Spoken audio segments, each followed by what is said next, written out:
안녕하십니까, 책돌입니다. 오늘 소개해드릴 책은 40. 다시 만날 것처럼 헤어져라입니다. 저자는 조우성, 출판사는 서삼독입니다. 저자 소개를 간단하게 하겠습니다. 조우성, 법률사무소 머스트노우 대표 변호사이자 26년차 변호사이다. 서울대학교 법과대학을 졸업하고 동대학원을 수료. 1997년부터 18년간 법무법인 태평양 민사총괄부 및 기업 소송부 파트너 변호사로 일했다.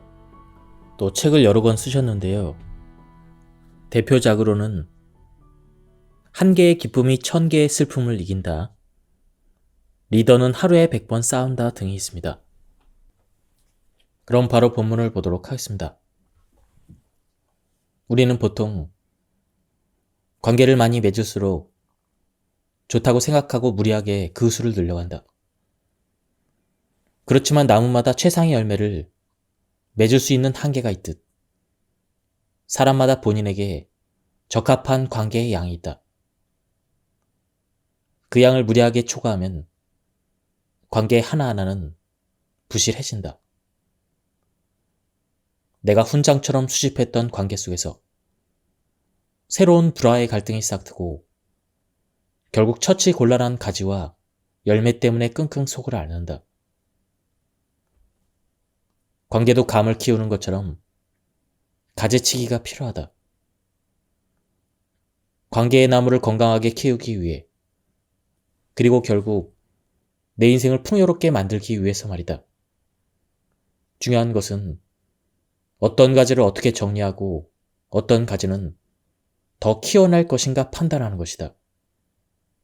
관계를 잘 정리한다는 것은 변하지 않는 관계란 없음을 인정하는 것이다. 즉, 끝이 있다는 사실을 알기에 현재에 충실하되 끝났을 때는 겸허히 그 사실을 받아들이는 고도의 기술이다. 인연이 닿은 관계를 아쉬워하며 억지로 잡고 있을 필요가 없다. 좋아서 맺은 관계가 번뇌만 주고 있다면 일단 쉬어간다는 생각으로 가볍게 접어두는 것만으로도 충분하다. 적이 되어 헤어질 필요가 뭐가 있겠는가? 평생 다시는 안 볼 것처럼 얼굴 붉히며 싸우는 게 아니라, 냉정하게 칼같이 헤어지는 것이 아니라 언제든 다시 만날 것처럼 여지를 남겨두는 정도면 된다. 계절도 봄, 여름, 가을, 겨울을 지나면 다시 봄이 돌아온다. 계절을 잡을 수도 멈추게 할 수도 없다. 그저 순리를 따르면서 지금의 세월을 만끽하는 것이 인간이 할 수 있는 전부이다. 사람 사이의 관계도 그렇게 하면 된다.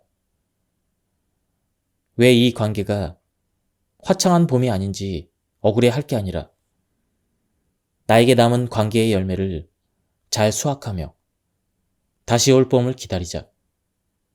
새 봄에는 또 그 해의 가장 아름다운 꽃이 핀다. 사람은 원래 자기 자신만 생각한다. 내가 감히 인간 관계에서 가장 중요한 원칙을 하나 꼽은다면 바로 다음의 명제를 정확히 이해하는 것이라고 생각한다. 인간은 자기 중심적이다. 너무 뻔한 말로 들릴지 모르겠지만 이 말만큼 심오하게 인간관계의 핵심을 찌르는 말도 없다. 이 말의 의미를 제대로 이해하고 인간관계에 적용한다면 누군가에게 큰 영향력을 발휘할 수 있을 것이다. 이 말에는 크게 두 가지 의미가 있다고 생각한다. 첫 번째는 다른 사람의 그 어떤 중요한 일보다 자신의 사소한 일이 훨씬 중요하다는 의미다. 아프리카에서 몇십만 명이 기아에 허덕이며 생명의 위협을 받고 있다는 뉴스보다는 내 손톱 밑에 박힌 가시가 더 아프게 느껴지는 법이다. 자기 자신에게 가장 관심이 있는 사람은 바로 본인이다. 여러 사람이 모인 곳에서 대화를 할 때 상대방의 말이 잘 안 들릴 정도로 시끄러운 상황이라고 해도 누군가 당신의 이름을 부르면 금방 돌아보게 된다. 그만큼 우리는 자신에게 집중하고 있다. 따라서 누군가와 관계를 맺을 때 그 사람이 가장 큰 관심을 보이는 것, 제일 중요하게 생각하는 것이 무엇인지를 예리하게 알아차리고 거기에 공감과 지지를 표현하면 그 사람은 당신 편이 될 확률이 높다. 이렇게 써놓으면 아주 쉬운 일처럼 보일 것이다. 하지만 사람은 타인의 입장을 먼저 생각하는 일에 많이 인색하다.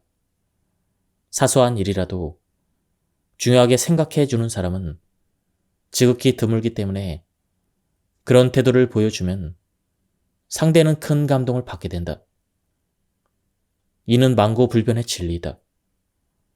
두 번째는 사람은 누구나 자기를 귀한 존재라 여기고 타인으로부터 인정받는 것에 목말라 한다는 것이다. 다시 말해 강한 인정 욕구를 가지고 있다. 데일 카네기의 인간관계론은 당시 악명 높았던 흉악범의 이야기로 시작한다. 면허증을 보자는 경찰관의 말 한마디에 망설임 없이 총탄을 퍼부어 당시 뉴욕 역사상 가장 위험한 범죄자로 손꼽히던 크롤리가 그 주인공이다. 이 이야기의 핵심은 흉악하기가 이를 데 없는 쌍권총의 사나이로 불렸던 크롤리조차도 자신을 전혀 나쁜 사람이라고 생각하지 않는다는 점이다. 그는 충격적이게도 내 심장은 따뜻하다. 어떤 사람에게도 해를 끼치지 않고자 하는 심장이다. 이런 말을 남겼다. 지금도 우리는 이런 범죄자를 쉽게 만날 수가 있다. 카네기는 이 일화를 통해 어떤 흉악범들도 자신이 옳다고 생각하는데 하물며 평범한 사람들은 어떻게 했는가? 이렇게 질문을 던지고 다음과 같은 결론을 얻게 된다. 나는 사람들은 아무리 잘못을 저질러도 자신을 비판하지 않는다는 것을 깨달았다. 비난은 무익할 뿐이다. 비난은 사람을 방어적으로 만들고 정당화하려고 애쓰게 한다. 비난은 위험스러울 따름이다. 비난받는 사람은 소중한 자존심의 상처를 입어 결국 적개심을 갖게 된다. 이 책을 통해 카네기는 인간이란 매우 비이성적인 존재이다. 인간은 자신에게 그저 열중해 있는 정도가 아니라 대단히 열중하고 있다. 진정으로 타인에게 관심 있는 사람은 아무도 없다라고 이야기한다.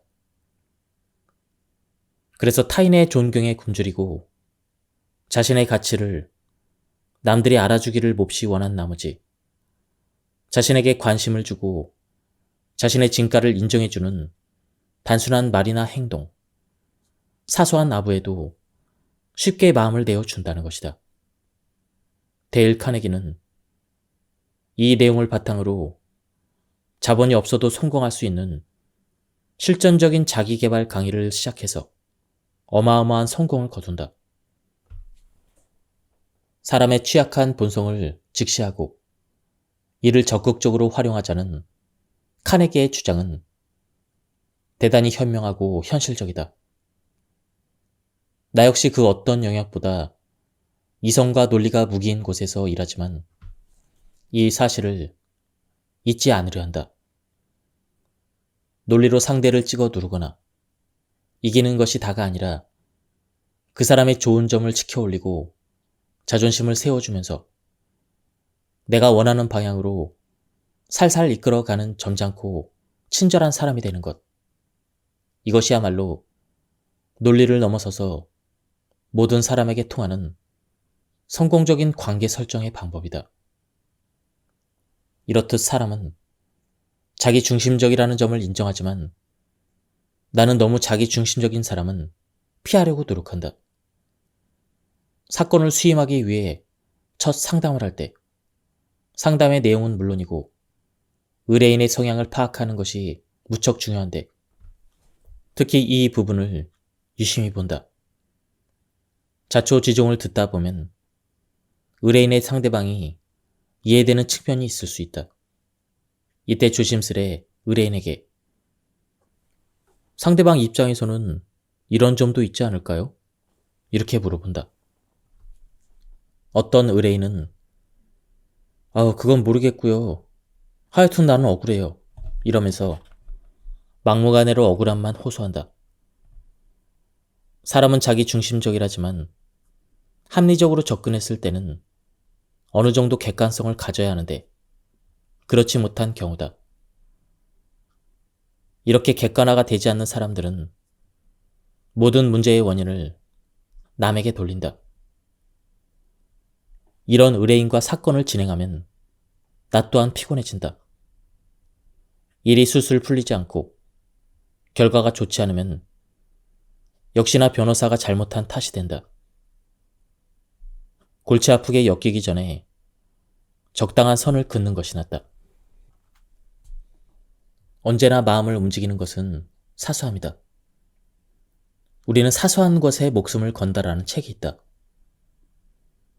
나는 평소에 생각과 일맥상통하는 제목이라 혼자 반가웠던 기억이 있다.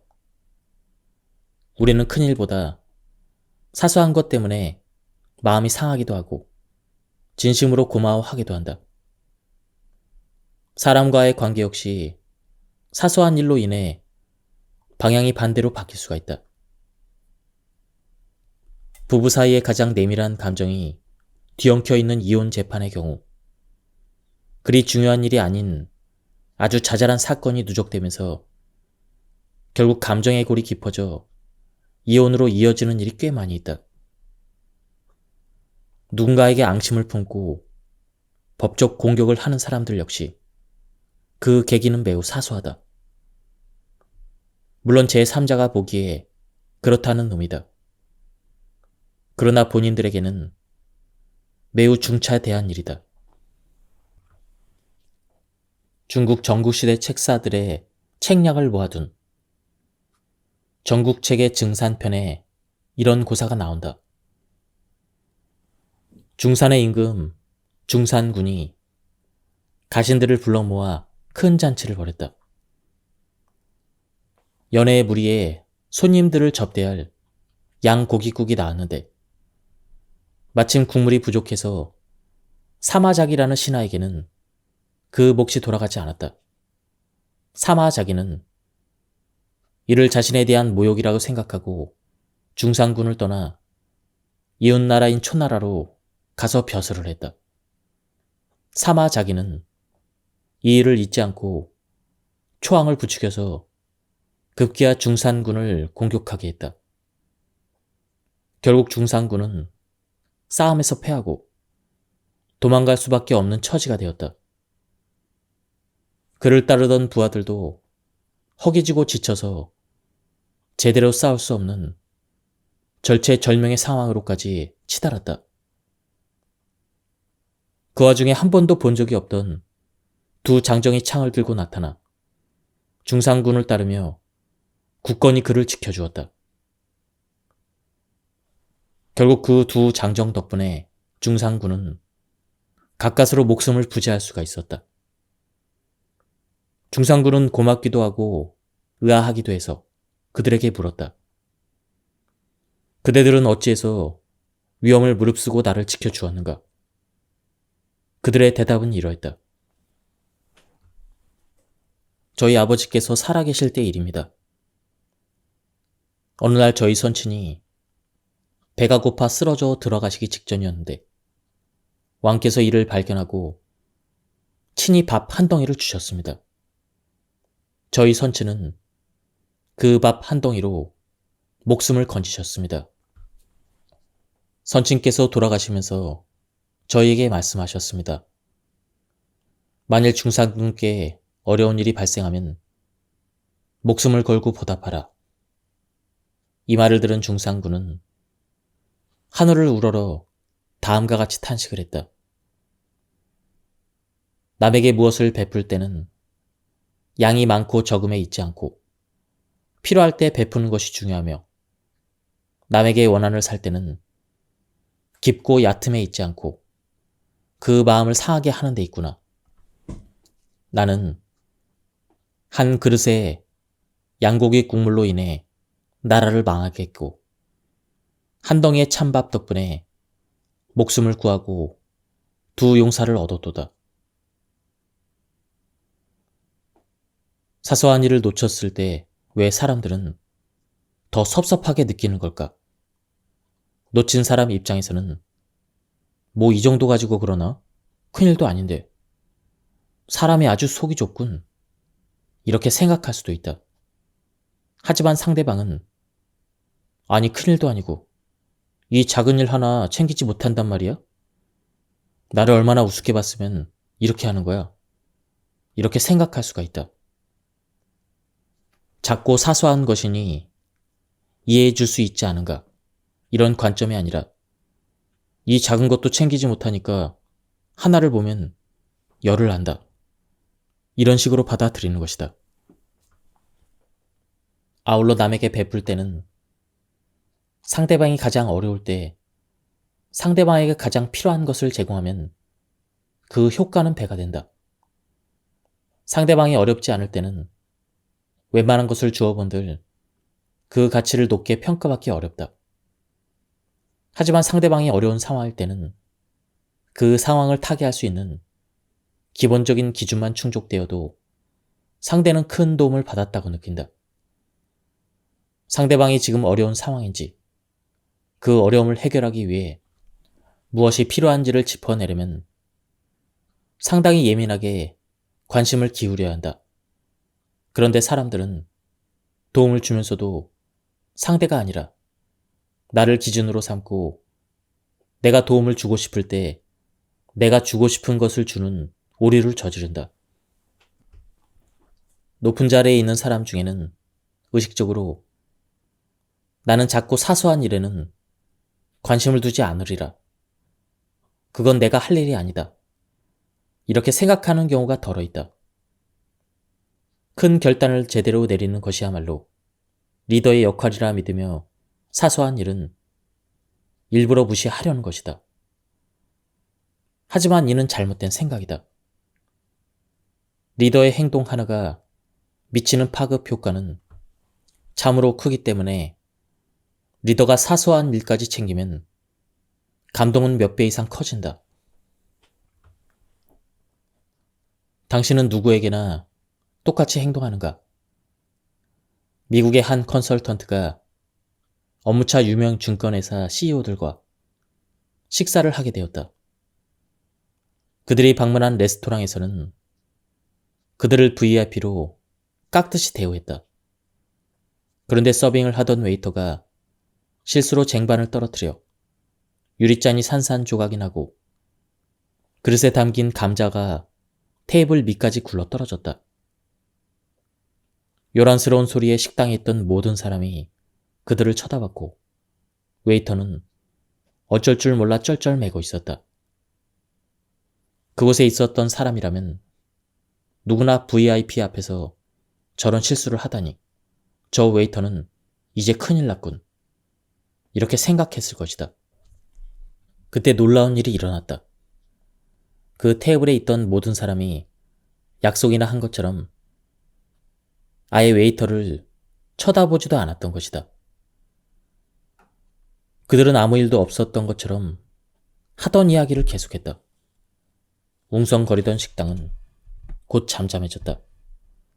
CEO는 테이블 밑에 있던 감자들을 웨이터가 벌린 봉투 안으로 차 넣으면서 옆 사람에게 내가 원래 축구를 좀 한다오.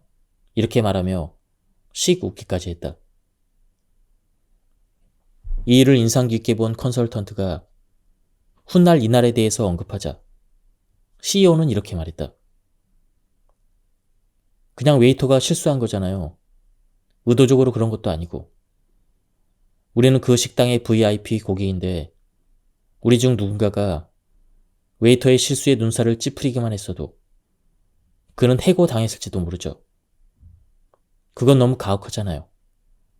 내가 조금 참으면 되는데 우리 경영진들은 누가 먼저 말하지 않아도 다들 똑같은 심정으로 그렇게 행동했을 겁니다.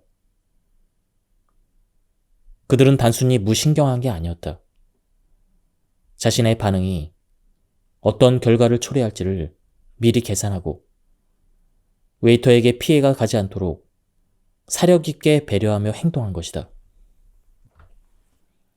레일 라운즈는 사람을 얻는 기술에서 이 일화를 소개해주며 주변 사람들의 실수를 대범하게 넘기는 것이 성공한 사람들의 비결임을 깨달았다고 한다.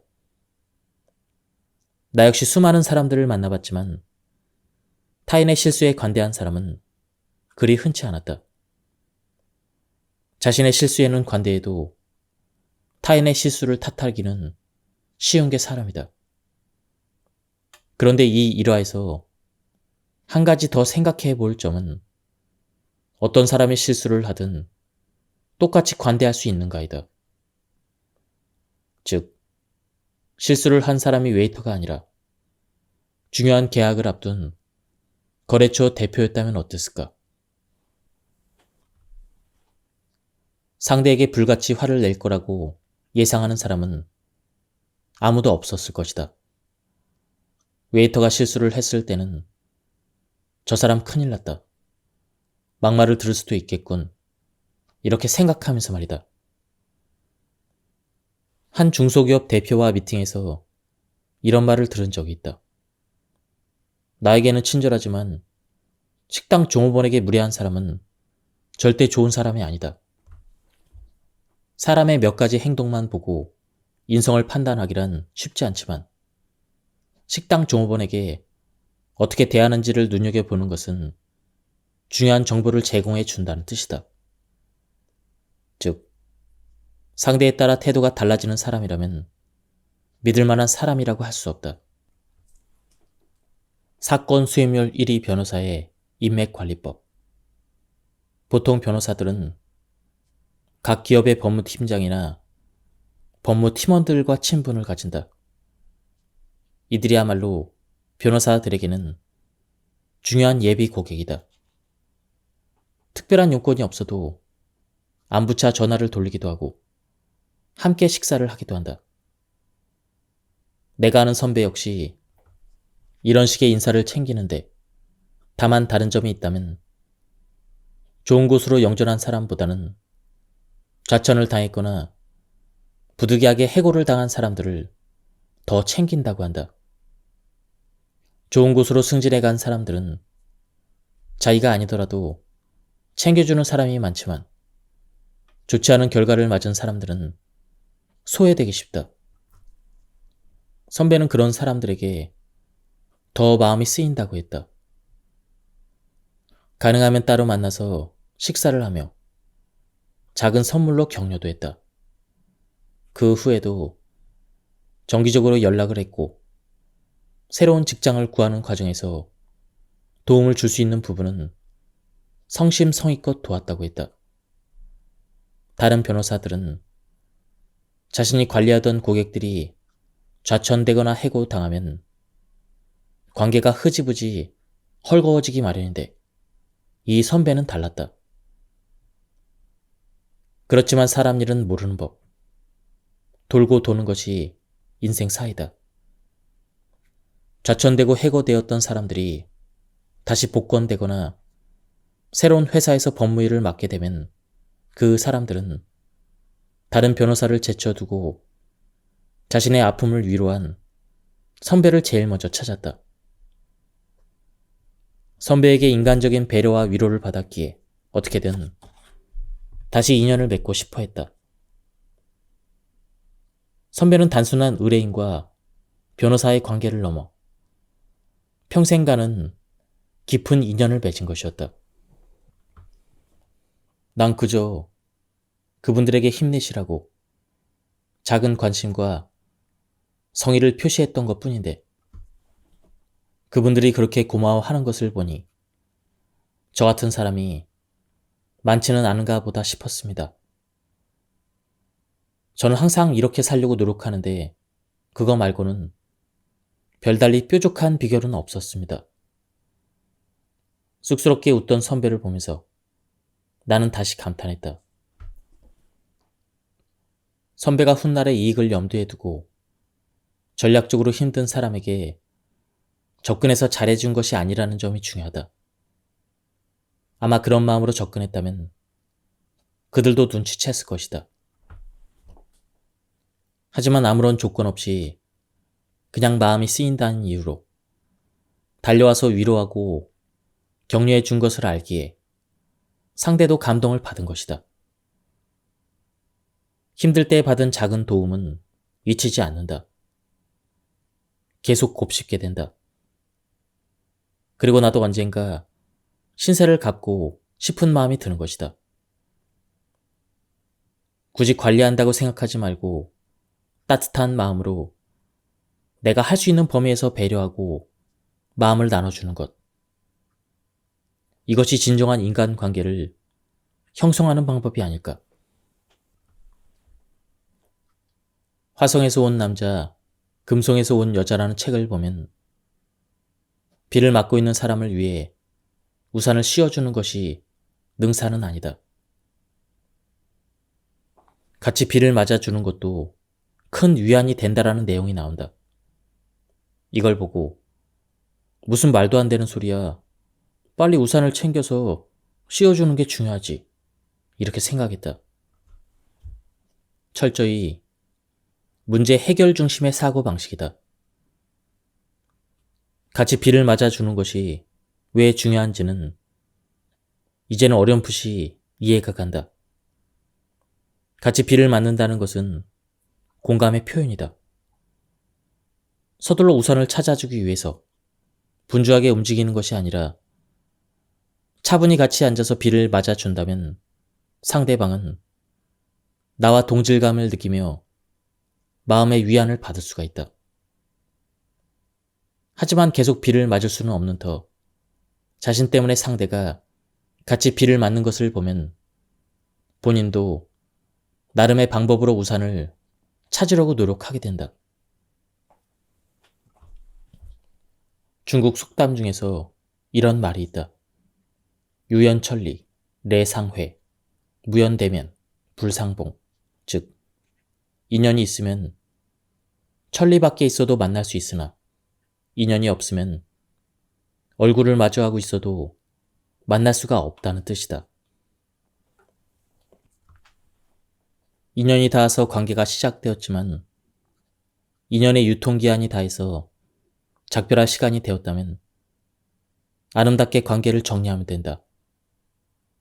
유통기한이 다 지난 인연을 계속 복용하다가는 탈이 날 수도 있다. 반대로 인연이 있으면 언젠가는 또 만나게 되어 있다. 어찌 될지 한치 앞을 모르는 게 사람 일이다. 중요한 것은 마무리를 잘 하는 것이다. 형사 고소장을 써달라고 방문하는 의뢰인 중 대다수는 그동안 잘 알고 있던 사람을 상대로 고소를 진행하는 경우다. 잘 모르는 사람 사이에 발생하는 분쟁은 상대적으로 적은 편이다. 그런데 서로 잘 알던 사이였기에 공유하는 비밀이 많고 이 비밀은 상대를 공격하는 무기가 된다. 관계가 좋았을 때는 서로 비밀을 공유하며 끈끈한 관계를 만들었겠지만 관계가 어긋나고 멀어지면 가장 위협적인 존재가 되는 것이다. 이런 경우에 나는 되도록 선을 넘지 말 것을 권유한다. 비록 관계가 틀어졌다고 해도 굳이 건드려서 좋을 것이 없는 비밀까지 거론하며 관계를 나쁘게 끝맺을 필요는 없기 때문이다. 상사들이 부하 직원에게 느끼는 여러 불만 중에는 피드백이 없거나 늦다가 항상 포함되어 있다. 뭔가를 지시했는데 아무런 답이 없거나 답을 하더라도 늦게 하는 경우 상사들은 그 답의 내용과는 상관없이 태도 때문에 마이너스 점수를 주게 된다. 부하 직원의 입장에서 피드백을 빨리 못하는 이유는 여러 가지가 있다. 일하는 속도가 상사의 속도에 따라가지 못하기 때문에 그럴 수도 있고, 답을 잘 하려고 고민하다 보니 시간이 걸리는 경우도 있다. 이러한 상황에서 나름대로 정리한 답은 바로 이것이다. 반응과 답변을 구분하라. 상대가 어떤 말을 했을 때 즉답이 가능한 경우와 다소 생각이 필요한 경우로 나눠보자. 첫 번째에 대해서는 바로 답을 하는데, 두 번째 경우에서는 좀 더 고민을 하고 답을 보내야지, 이렇게 생각을 하다가 시간이 훌쩍 지나가는 일이 덜어 있다. 회사에서는 다른 일에 치여서 깜빡 잊는 경우도 흔하다. 하지만 물어본 사람 입장에서는 답을 해주지 않아서 궁금해할 수도 있고, 때로는 불쾌하게 여길 수도 있다. 그런데 반응과 답변을 구분해서 생각하면 그런 일이 줄어든다. 반응과 답변은 엄연히 다르다. 답변은 당장 하기 힘들더라도 반응은 할 수가 있다. 예를 들어, 예, 메일 잘 받았습니다. 검토 후에 연락드리겠습니다. 네, 이 문제는 제가 아직 다뤄보지 못한 문제라서 자료를 찾아보고 의견을 정리해 보겠습니다.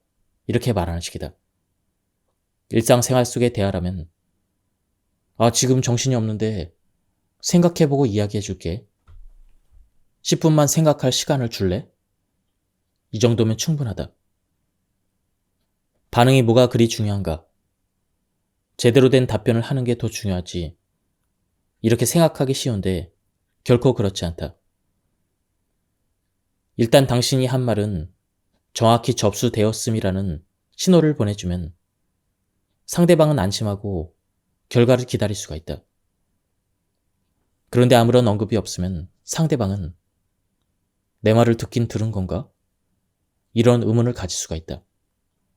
부하 직원은 나름대로 좋은 답을 찾기 위해서 열심히 노력하겠지만 그 노력의 시간이 상사에게 제대로 평가받지 못할 우려가 있다. 오랫동안 고민했다고 해서 상사가 만족할 만한 보고를 할 가능성은 그리 높지 않다. 차라리 K가 한 것처럼 혹시 더 유념해서 볼 부분이 있을까요? 추가로 지시할 부분은 없으신가요? 이런 질문을 해서 초반에 답을 찾느라 헤매는 시간을 절약하는 것이 더 낫다. 소통을 잘하는 것은 좋은 결과를 내는 것 못지않게 매우 중요하다.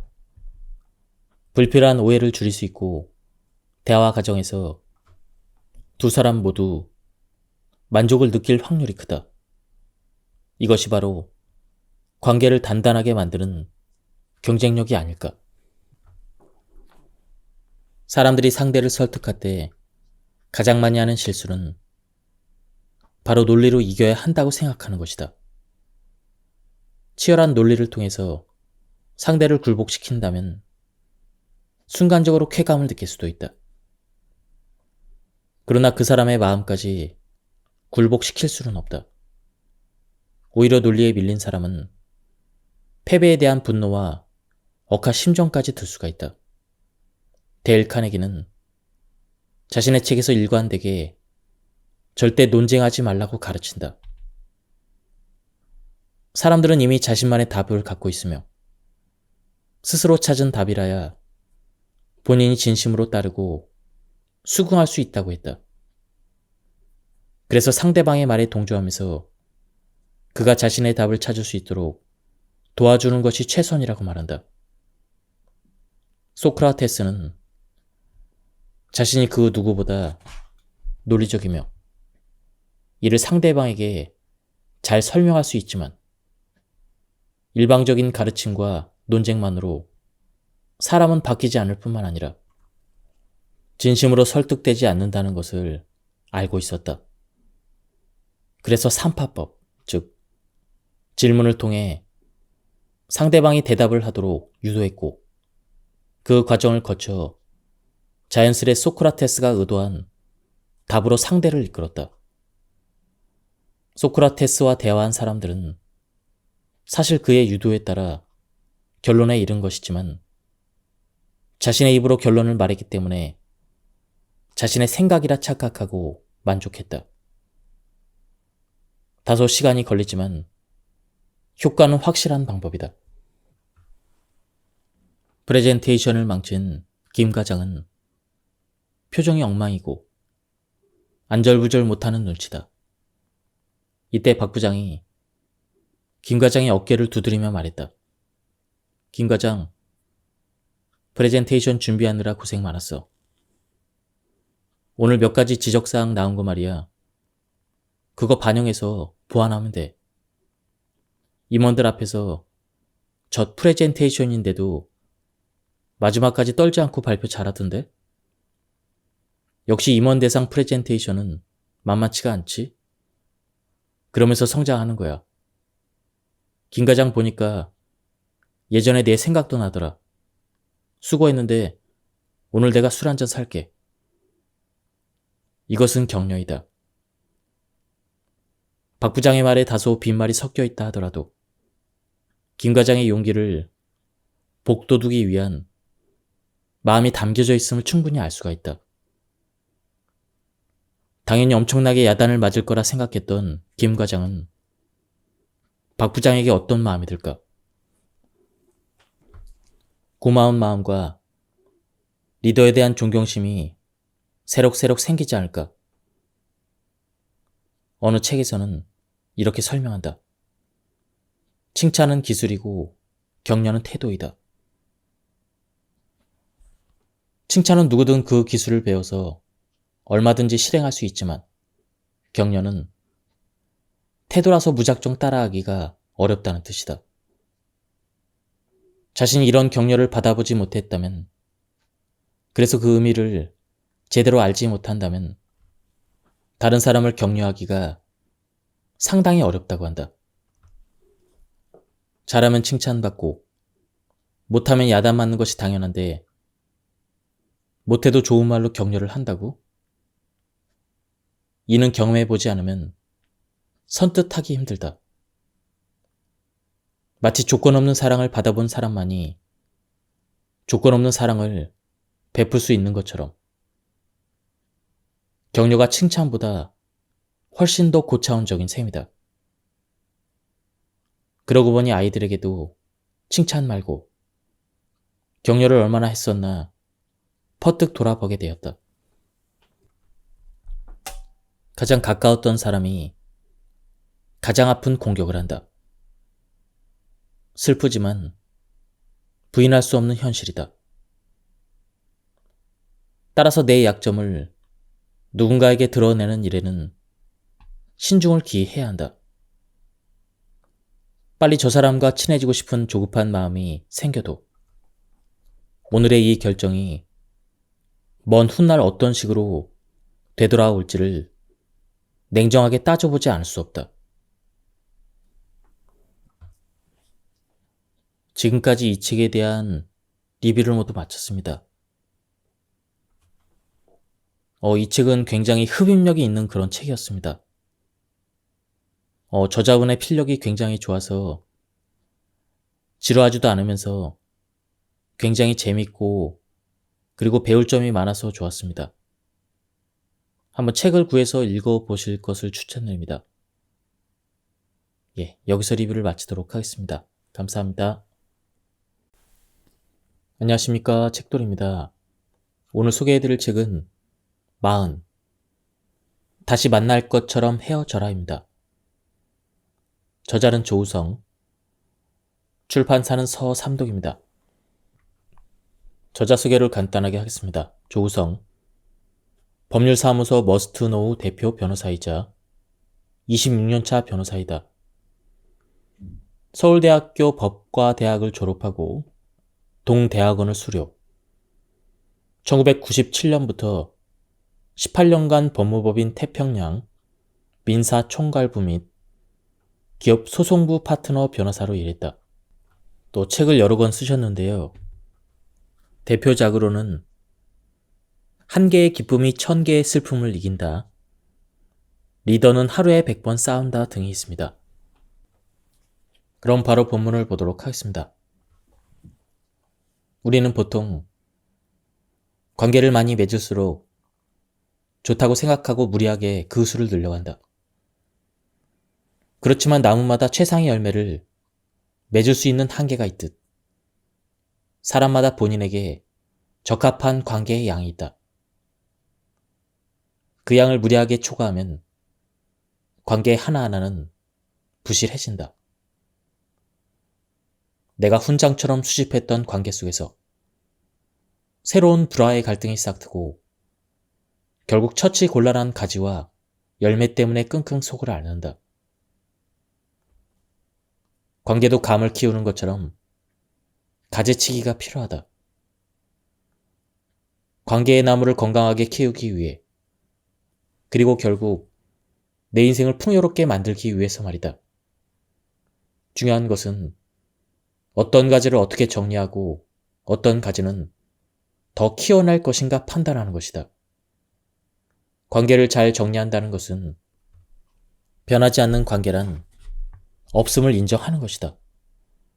즉, 끝이 있다는 사실을 알기에 현재에 충실하되 끝났을 때는 겸허히 그 사실을 받아들이는 고도의 기술이다. 인연이 닿은 관계를 아쉬워하며 억지로 잡고 있을 필요가 없다. 좋아서 맺은 관계가 번뇌만 주고 있다면 일단 쉬어간다는 생각으로 가볍게 접어두는 것만으로도 충분하다. 적이 되어 헤어질 필요가 뭐가 있겠는가?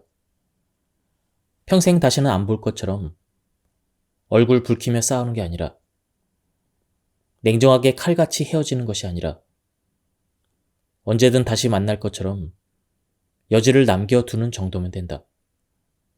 계절도 봄, 여름, 가을, 겨울을 지나면 다시 봄이 돌아온다. 계절을 잡을 수도 멈추게 할 수도 없다. 그저 순리를 따르면서 지금의 세월을 만끽하는 것이 인간이 할 수 있는 전부이다. 사람 사이의 관계도 그렇게 하면 된다. 왜 이 관계가 화창한 봄이 아닌지 억울해할 게 아니라, 나에게 남은 관계의 열매를 잘 수확하며 다시 올 봄을 기다리자. 새 봄에는 또 그 해의 가장 아름다운 꽃이 핀다. 사람은 원래 자기 자신만 생각한다. 내가 감히 인간 관계에서 가장 중요한 원칙을 하나 꼽은다면 바로 다음의 명제를 정확히 이해하는 것이라고 생각한다. 인간은 자기 중심적이다. 너무 뻔한 말로 들릴지 모르겠지만 이 말만큼 심오하게 인간관계의 핵심을 찌르는 말도 없다. 이 말의 의미를 제대로 이해하고 인간관계에 적용한다면 누군가에게 큰 영향력을 발휘할 수 있을 것이다. 이 말에는 크게 두 가지 의미가 있다고 생각한다. 첫 번째는 다른 사람의 그 어떤 중요한 일보다 자신의 사소한 일이 훨씬 중요하다는 의미다.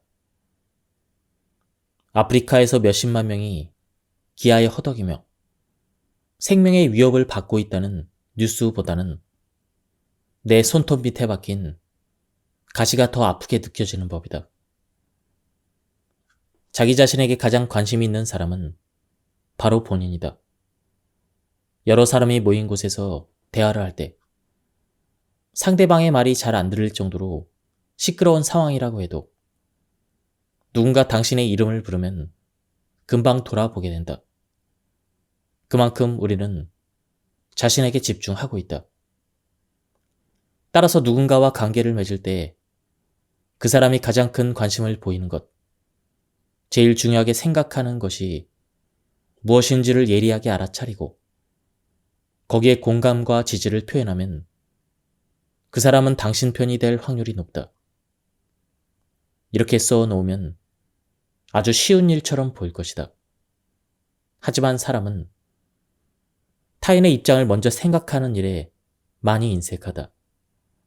사소한 일이라도 중요하게 생각해 주는 사람은 지극히 드물기 때문에 그런 태도를 보여주면 상대는 큰 감동을 받게 된다. 이는 만고불변의 진리이다. 두 번째는 사람은 누구나 자기를 귀한 존재라 여기고 타인으로부터 인정받는 것에 목말라 한다는 것이다. 다시 말해 강한 인정 욕구를 가지고 있다. 데일 카네기의 인간관계론은 당시 악명 높았던 흉악범의 이야기로 시작한다. 면허증을 보자는 경찰관의 말 한마디에 망설임 없이 총탄을 퍼부어 당시 뉴욕 역사상 가장 위험한 범죄자로 손꼽히던 크롤리가 그 주인공이다. 이 이야기의 핵심은 흉악하기가 이를 데 없는 쌍권총의 사나이로 불렸던 크롤리조차도 자신을 전혀 나쁜 사람이라고 생각하지 않는다는 점이다. 그는 충격적이게도 내 심장은 따뜻하다. 어떤 사람에게도 해를 끼치지 않고자 하는 심장이다. 이런 말을 남겼다. 지금도 우리는 이런 범죄자를 쉽게 만날 수가 있다.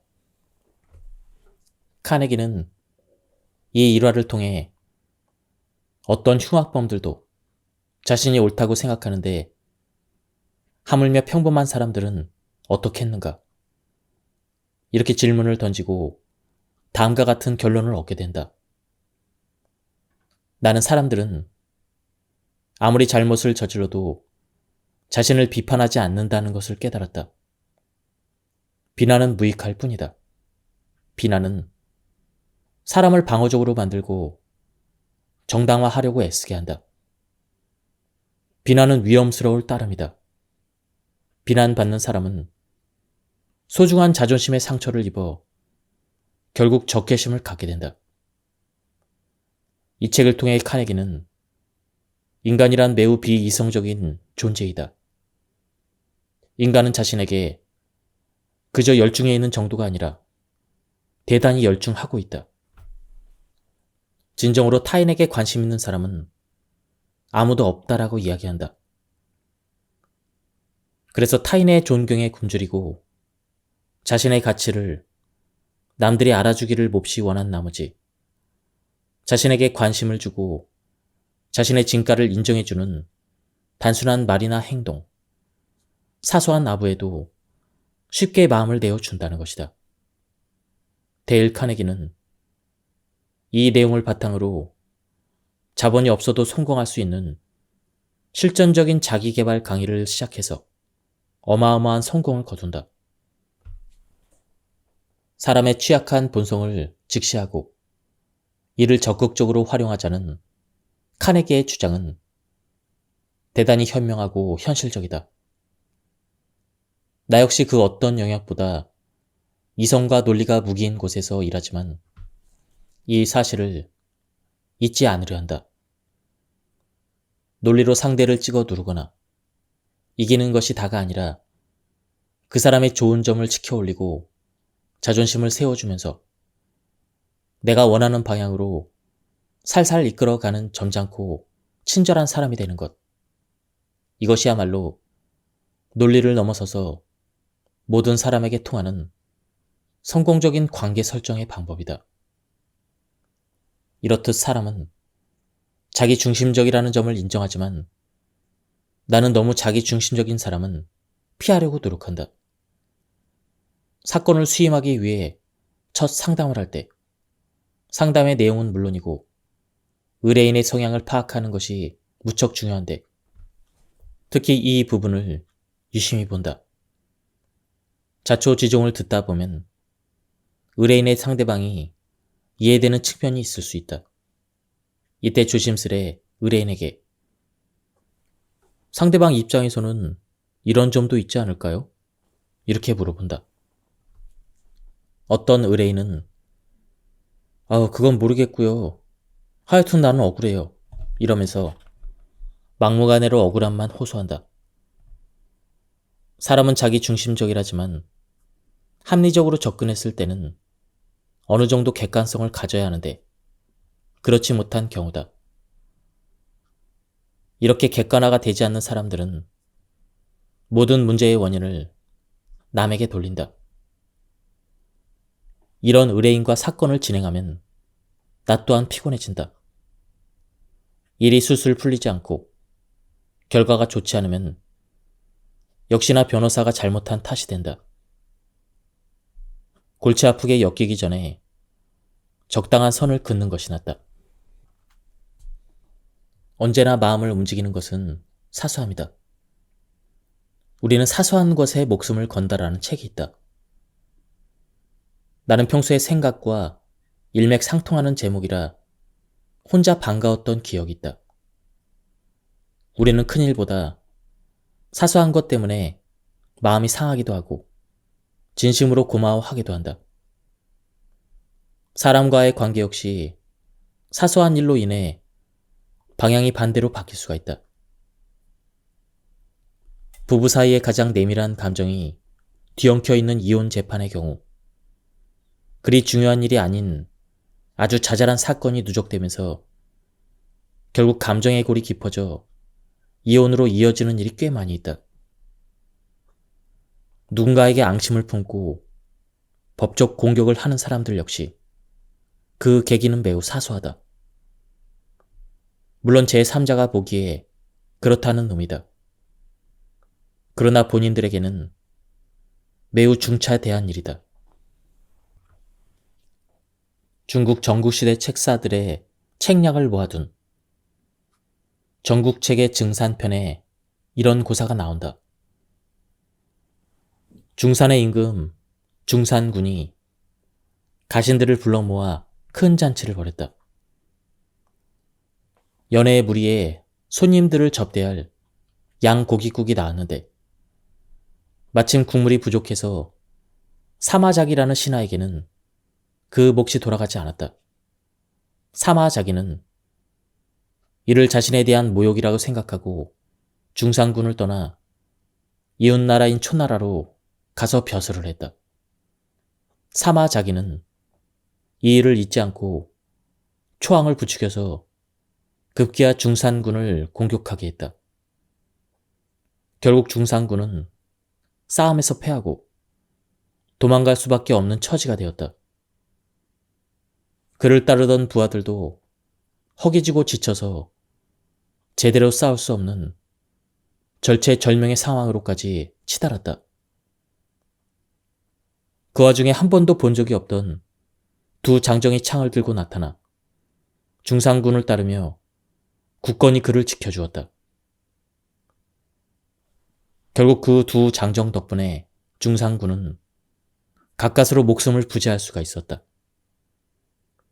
중산군은 고맙기도 하고 의아하기도 해서 그들에게 물었다. 그대들은 어찌해서 위험을 무릅쓰고 나를 지켜주었는가? 그들의 대답은 이러했다. 저희 아버지께서 살아계실 때 일입니다. 어느 날 저희 선친이 배가 고파 쓰러져 들어가시기 직전이었는데 왕께서 이를 발견하고 친히 밥 한 덩이를 주셨습니다. 저희 선친은 그 밥 한 덩이로 목숨을 건지셨습니다. 선친께서 돌아가시면서 저희에게 말씀하셨습니다. 만일 중산군께 어려운 일이 발생하면 목숨을 걸고 보답하라. 이 말을 들은 중산군은 하늘을 우러러 다음과 같이 탄식을 했다. 남에게 무엇을 베풀 때는 양이 많고 적음에 있지 않고 필요할 때 베푸는 것이 중요하며 남에게 원한을 살 때는 깊고 얕음에 있지 않고 그 마음을 상하게 하는 데 있구나. 나는 한 그릇의 양고기 국물로 인해 나라를 망하게 했고 한 덩이의 찬밥 덕분에 목숨을 구하고 두 용사를 얻었도다. 사소한 일을 놓쳤을 때 왜 사람들은 더 섭섭하게 느끼는 걸까? 놓친 사람 입장에서는 뭐 이 정도 가지고 그러나? 큰일도 아닌데. 사람이 아주 속이 좁군. 이렇게 생각할 수도 있다. 하지만 상대방은 아니 큰일도 아니고 이 작은 일 하나 챙기지 못한단 말이야? 나를 얼마나 우습게 봤으면 이렇게 하는 거야. 이렇게 생각할 수가 있다. 작고 사소한 것이니 이해해 줄 수 있지 않은가? 이런 관점이 아니라 이 작은 것도 챙기지 못하니까 하나를 보면 열을 안다. 이런 식으로 받아들이는 것이다. 아울러 남에게 베풀 때는 상대방이 가장 어려울 때 상대방에게 가장 필요한 것을 제공하면 그 효과는 배가 된다. 상대방이 어렵지 않을 때는 웬만한 것을 주어본들 그 가치를 높게 평가받기 어렵다. 하지만 상대방이 어려운 상황일 때는 그 상황을 타개할 수 있는 기본적인 기준만 충족되어도 상대는 큰 도움을 받았다고 느낀다. 상대방이 지금 어려운 상황인지 그 어려움을 해결하기 위해 무엇이 필요한지를 짚어내려면 상당히 예민하게 관심을 기울여야 한다. 그런데 사람들은 도움을 주면서도 상대가 아니라 나를 기준으로 삼고 내가 도움을 주고 싶을 때 내가 주고 싶은 것을 주는 오류를 저지른다. 높은 자리에 있는 사람 중에는 의식적으로 나는 작고 사소한 일에는 관심을 두지 않으리라. 그건 내가 할 일이 아니다. 이렇게 생각하는 경우가 덜어 있다. 큰 결단을 제대로 내리는 것이야말로 리더의 역할이라 믿으며 사소한 일은 일부러 무시하려는 것이다. 하지만 이는 잘못된 생각이다. 리더의 행동 하나가 미치는 파급 효과는 참으로 크기 때문에 리더가 사소한 일까지 챙기면 감동은 몇 배 이상 커진다. 당신은 누구에게나 똑같이 행동하는가? 미국의 한 컨설턴트가 업무차 유명 증권회사 CEO들과 식사를 하게 되었다. 그들이 방문한 레스토랑에서는 그들을 VIP로 깍듯이 대우했다. 그런데 서빙을 하던 웨이터가 실수로 쟁반을 떨어뜨려 유리잔이 산산조각이 나고 그릇에 담긴 감자가 테이블 밑까지 굴러 떨어졌다. 요란스러운 소리에 식당에 있던 모든 사람이 그들을 쳐다봤고 웨이터는 어쩔 줄 몰라 쩔쩔매고 있었다. 그곳에 있었던 사람이라면 누구나 VIP 앞에서 저런 실수를 하다니 저 웨이터는 이제 큰일 났군. 이렇게 생각했을 것이다. 그때 놀라운 일이 일어났다. 그 테이블에 있던 모든 사람이 약속이나 한 것처럼 아예 웨이터를 쳐다보지도 않았던 것이다. 그들은 아무 일도 없었던 것처럼 하던 이야기를 계속했다. 웅성거리던 식당은 곧 잠잠해졌다. CEO는 테이블 밑에 있던 감자들을 웨이터가 벌린 봉투 안으로 차 넣으면서 옆 사람에게 내가 원래 축구를 좀 한다오. 이렇게 말하며 씩 웃기까지 했다. 이 일을 인상 깊게 본 컨설턴트가 훗날 이날에 대해서 언급하자 CEO는 이렇게 말했다. 그냥 웨이터가 실수한 거잖아요. 의도적으로 그런 것도 아니고. 우리는 그 식당의 VIP 고객인데 우리 중 누군가가 웨이터의 실수에 눈살을 찌푸리기만 했어도 그는 해고당했을지도 모르죠. 그건 너무 가혹하잖아요. 내가 조금 참으면 되는데 우리 경영진들은 누가 먼저 말하지 않아도 다들 똑같은 심정으로 그렇게 행동했을 겁니다. 그들은 단순히 무신경한 게 아니었다. 자신의 반응이 어떤 결과를 초래할지를 미리 계산하고 웨이터에게 피해가 가지 않도록 사력 있게 배려하며 행동한 것이다. 레일 라운즈는 사람을 얻는 기술에서 이 일화를 소개해주며 주변 사람들의 실수를 대범하게 넘기는 것이 성공한 사람들의 비결임을 깨달았다고 한다. 나 역시 수많은 사람들을 만나봤지만 타인의 실수에 관대한 사람은 그리 흔치 않았다. 자신의 실수에는 관대해도 타인의 실수를 탓하기는 쉬운 게 사람이다. 그런데 이 일화에서 한 가지 더 생각해 볼 점은 어떤 사람이 실수를 하든 똑같이 관대할 수 있는가이다. 즉, 실수를 한 사람이 웨이터가 아니라 중요한 계약을 앞둔 거래처 대표였다면 어땠을까? 상대에게 불같이 화를 낼 거라고 예상하는 사람은 아무도 없었을 것이다. 웨이터가 실수를 했을 때는 저 사람 큰일 났다. 막말을 들을 수도 있겠군. 이렇게 생각하면서 말이다.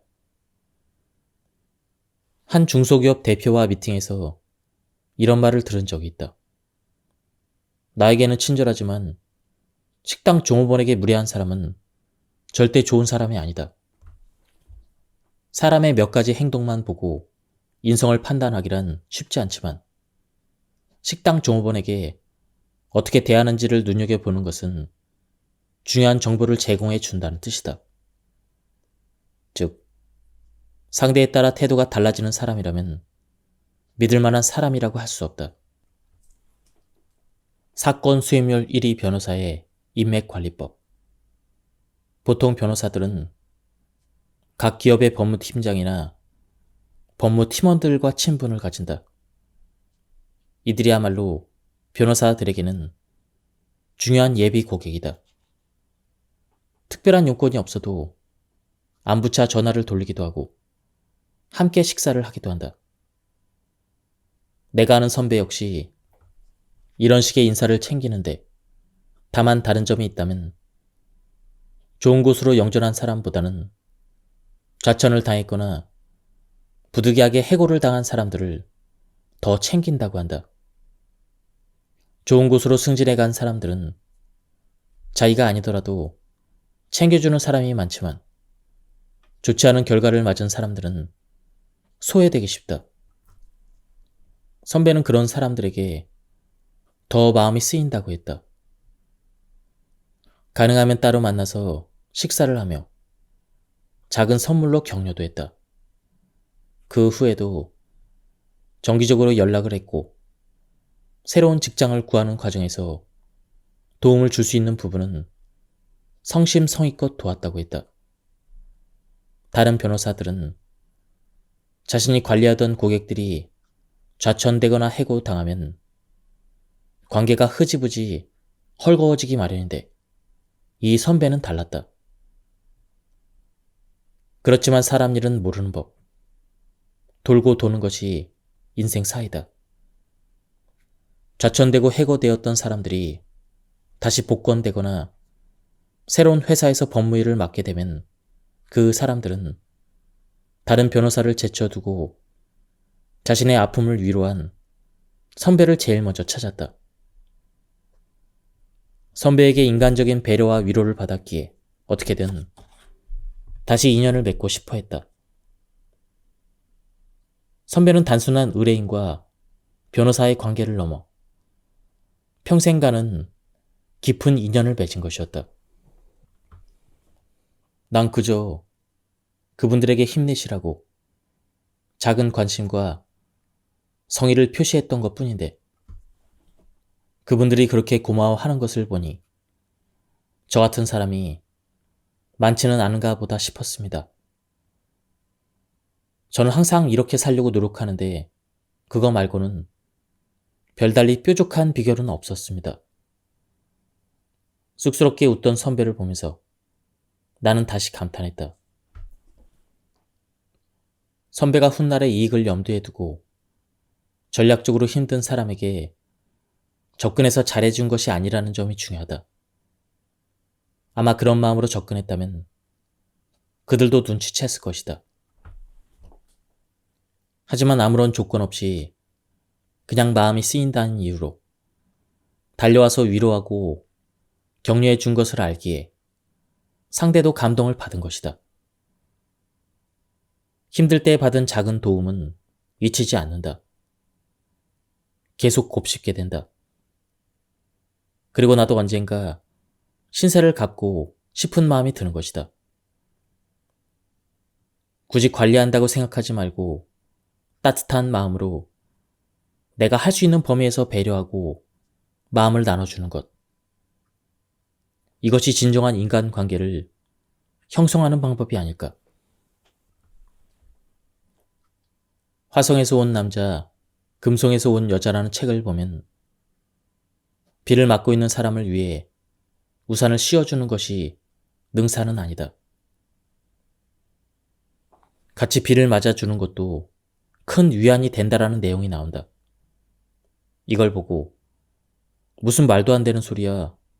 빨리 우산을 챙겨서 씌워주는 게 중요하지. 이렇게 생각했다. 철저히 문제 해결 중심의 사고방식이다. 같이 비를 맞아주는 것이 왜 중요한지는 이제는 어렴풋이 이해가 간다. 같이 비를 맞는다는 것은 공감의 표현이다. 서둘러 우산을 찾아주기 위해서 분주하게 움직이는 것이 아니라 차분히 같이 앉아서 비를 맞아준다면 상대방은 나와 동질감을 느끼며 마음의 위안을 받을 수가 있다.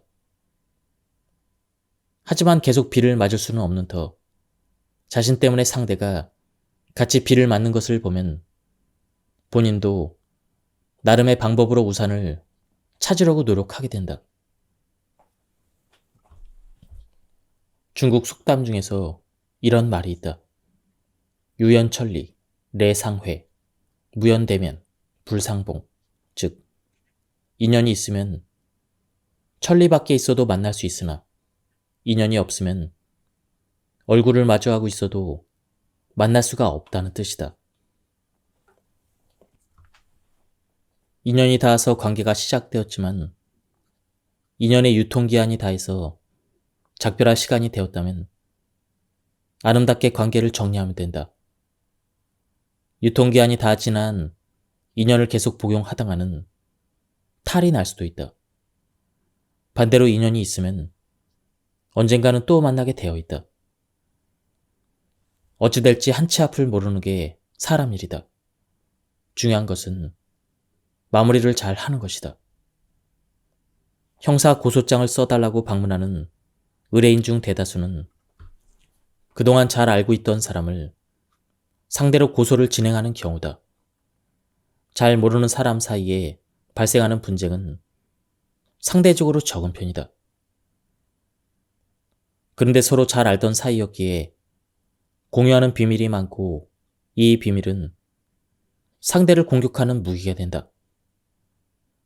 관계가 좋았을 때는 서로 비밀을 공유하며 끈끈한 관계를 만들었겠지만 관계가 어긋나고 멀어지면 가장 위협적인 존재가 되는 것이다. 이런 경우에 나는 되도록 선을 넘지 말 것을 권유한다. 비록 관계가 틀어졌다고 해도 굳이 건드려서 좋을 것이 없는 비밀까지 거론하며 관계를 나쁘게 끝맺을 필요는 없기 때문이다. 상사들이 부하 직원에게 느끼는 여러 불만 중에는 피드백이 없거나 늦다가 항상 포함되어 있다. 뭔가를 지시했는데 아무런 답이 없거나 답을 하더라도 늦게 하는 경우 상사들은 그 답의 내용과는 상관없이 태도 때문에 마이너스 점수를 주게 된다. 부하 직원의 입장에서 피드백을 빨리 못하는 이유는 여러 가지가 있다. 일하는 속도가 상사의 속도에 따라가지 못하기 때문에 그럴 수도 있고 답을 잘 하려고 고민하다 보니 시간이 걸리는 경우도 있다. 이러한 상황에서 나름대로 정리한 답은 바로 이것이다. 반응과 답변을 구분하라. 상대가 어떤 말을 했을 때 즉답이 가능한 경우와 다소 생각이 필요한 경우로 나눠보자. 첫 번째에 대해서는 바로 답을 하는데 두 번째의 경우에서는 좀 더 고민을 하고 답을 보내야지. 이렇게 생각을 하다가 시간이 훌쩍 지나가는 일이 덜어 있다. 회사에서는 다른 일에 치여서 깜빡 잊는 경우도 흔하다. 하지만 물어본 사람 입장에서는 답을 해주지 않아서 궁금해할 수도 있고 때로는 불쾌하게 여길 수도 있다. 그런데 반응과 답변을 구분해서 생각하면 그런 일이 줄어든다. 반응과 답변은 엄연히 다르다. 답변은 당장 하기 힘들더라도 반응은 할 수가 있다. 예를 들어, 예, 메일 잘 받았습니다. 검토 후에 연락드리겠습니다. 네, 이 문제는 제가 아직 다뤄보지 못한 문제라서 자료를 찾아보고 의견을 정리해 보겠습니다. 이렇게 말하는 식이다. 일상생활 속의 대화라면 지금 정신이 없는데 생각해보고 이야기해 줄게. 10분만 생각할 시간을 줄래? 이 정도면 충분하다. 반응이 뭐가 그리 중요한가? 제대로 된 답변을 하는 게 더 중요하지. 이렇게 생각하기 쉬운데 결코 그렇지 않다. 일단 당신이 한 말은 정확히 접수되었음이라는 신호를 보내주면 상대방은 안심하고 결과를 기다릴 수가 있다. 그런데 아무런 언급이 없으면 상대방은 내 말을 듣긴 들은 건가? 이런 의문을 가질 수가 있다. 부하 직원은 나름대로 좋은 답을 찾기 위해서 열심히 노력하겠지만 그 노력의 시간이 상사에게 제대로 평가받지 못할 우려가 있다. 오랫동안 고민했다고 해서 상사가 만족할 만한 보고를 할 가능성은 그리 높지 않다. 차라리 K가 한 것처럼 혹시 더 유념해서 볼 부분이 있을까요? 추가로 지시할 부분은 없으신가요? 이런 질문을 해서 초반에 답을 찾느라 헤매는 시간을 절약하는 것이 더 낫다. 소통을 잘하는 것은 좋은 결과를 내는 것 못지않게 매우 중요하다. 불필요한 오해를 줄일 수 있고 대화 과정에서 두 사람 모두 만족을 느낄 확률이 크다. 이것이 바로 관계를 단단하게 만드는 경쟁력이 아닐까. 사람들이 상대를 설득할 때 가장 많이 하는 실수는 바로 논리로 이겨야 한다고 생각하는 것이다. 치열한 논리를 통해서 상대를 굴복시킨다면 순간적으로 쾌감을 느낄 수도 있다. 그러나 그 사람의 마음까지 굴복시킬 수는 없다. 오히려 논리에 밀린 사람은 패배에 대한 분노와 억하 심정까지 들 수가 있다. 데일 카네기는 자신의 책에서 일관되게 절대 논쟁하지 말라고 가르친다. 사람들은 이미 자신만의 답을 갖고 있으며 스스로 찾은 답이라야 본인이 진심으로 따르고 수긍할 수 있다고 했다. 그래서 상대방의 말에 동조하면서 그가 자신의 답을 찾을 수 있도록 도와주는 것이 최선이라고 말한다. 소크라테스는 자신이 그 누구보다 논리적이며 이를 상대방에게 잘 설명할 수 있지만 일방적인 가르침과 논쟁만으로 사람은 바뀌지 않을 뿐만 아니라 진심으로 설득되지 않는다는 것을 알고 있었다. 그래서 삼파법, 즉 질문을 통해 상대방이 대답을 하도록 유도했고 그 과정을 거쳐 자연스레 소크라테스가 의도한 답으로 상대를 이끌었다. 소크라테스와 대화한 사람들은 사실 그의 유도에 따라 결론에 이른 것이지만 자신의 입으로 결론을 말했기 때문에 자신의 생각이라 착각하고 만족했다. 다소 시간이 걸리지만 효과는 확실한 방법이다. 프레젠테이션을 망친 김 과장은 표정이 엉망이고 안절부절 못하는 눈치다. 이때 박 부장이 김 과장의 어깨를 두드리며 말했다. 김 과장, 프레젠테이션 준비하느라 고생 많았어. 오늘 몇 가지 지적사항 나온 거 말이야. 그거 반영해서 보완하면 돼. 임원들 앞에서 첫 프레젠테이션인데도 마지막까지 떨지 않고 발표 잘하던데? 역시 임원 대상 프레젠테이션은 만만치가 않지? 그러면서 성장하는 거야. 김 과장 보니까 예전에 내 생각도 나더라. 수고했는데 오늘 내가 술 한잔 살게. 이것은 격려이다. 박 부장의 말에 다소 빈말이 섞여 있다 하더라도 김 과장의 용기를 복돋우기 위한 마음이 담겨져 있음을 충분히 알 수가 있다. 당연히 엄청나게 야단을 맞을 거라 생각했던 김 과장은 박 부장에게 어떤 마음이 들까? 고마운 마음과 리더에 대한 존경심이 새록새록 생기지 않을까? 어느 책에서는 이렇게 설명한다. 칭찬은 기술이고 격려는 태도이다. 칭찬은 누구든 그 기술을 배워서 얼마든지 실행할 수 있지만 격려는 태도라서 무작정 따라하기가 어렵다는 뜻이다. 자신이 이런 격려를 받아보지 못했다면, 그래서 그 의미를 제대로 알지 못한다면 다른 사람을 격려하기가 상당히 어렵다고 한다. 잘하면 칭찬받고 못하면 야단맞는 것이 당연한데 못해도 좋은 말로 격려를 한다고? 이는 경험해보지 않으면 선뜻하기 힘들다. 마치 조건 없는 사랑을 받아본 사람만이 조건 없는 사랑을 베풀 수 있는 것처럼 격려가 칭찬보다 훨씬 더 고차원적인 셈이다. 그러고 보니 아이들에게도 칭찬 말고 격려를 얼마나 했었나 퍼뜩 돌아보게 되었다.